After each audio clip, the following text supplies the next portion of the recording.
After Georgia, I've got to say, some of the smartest lawyers I know, people I've worked with, some of the most well-known lawyers in the country who tried a ton of cases, they're saying basically what Bill Barr is now saying now, which is this guy's going to jail. Take a look at Barr. I think the federal cases are legitimate. At the end of the day, at the core of this thing, he engaged in the case of the documents in outrageous behavior where anyone would be prosecuted. I don't know of any attorney general who could walk away from it. He's not being prosecuted for having the documents. He's being prosecuted for obstruction. 2 egregious instances are alleged. So I think that's a very simple case, and that should be tried. If the judge is anywhere competent, that could be concluded before the summer. And the other case, after the election, he, in my opinion, he did cross the line. It wasn't just rough and tumble politics. He crossed the line. And he actually says Trump could be convicted by this time next summer. Now, he doesn't think Trump's going to go to jail. It doesn't really explain why a guy convicted for stealing nuclear secrets wouldn't go to jail. We can just talk about that later.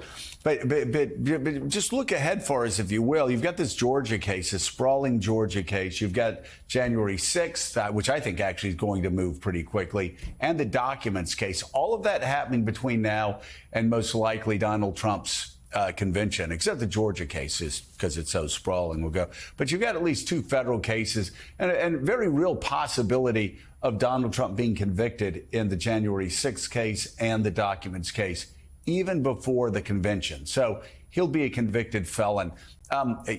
Please, Robert, walk us through that. What in the hell does that look like?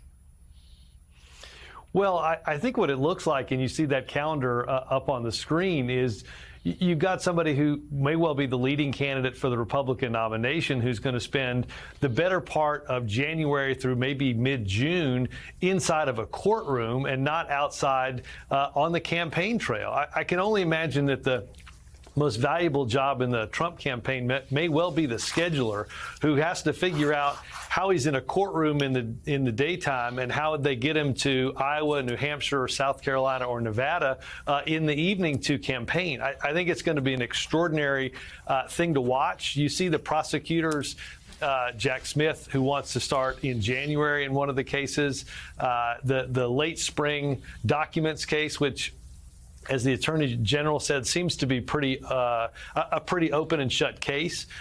You now have Georgia, who wants to go in March, even as Trump now wants to push these into 2026. So it's going to be an amazingly complicated time period. I think we're clearly in unprecedented waters. We've never had a president that has been indicted.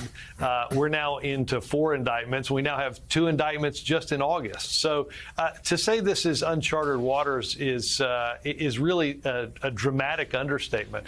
But I think there's no doubt that you're going to have the leading candidate for the Republican nomination presumably spending more money on lawyers than his campaign over the course of the next 6 months. Yeah, I mean, in predicting conviction by next summer, Bill Barr, his attorney general, who was really his Roy Cohn until it was so obvious he was going to try to steal the election.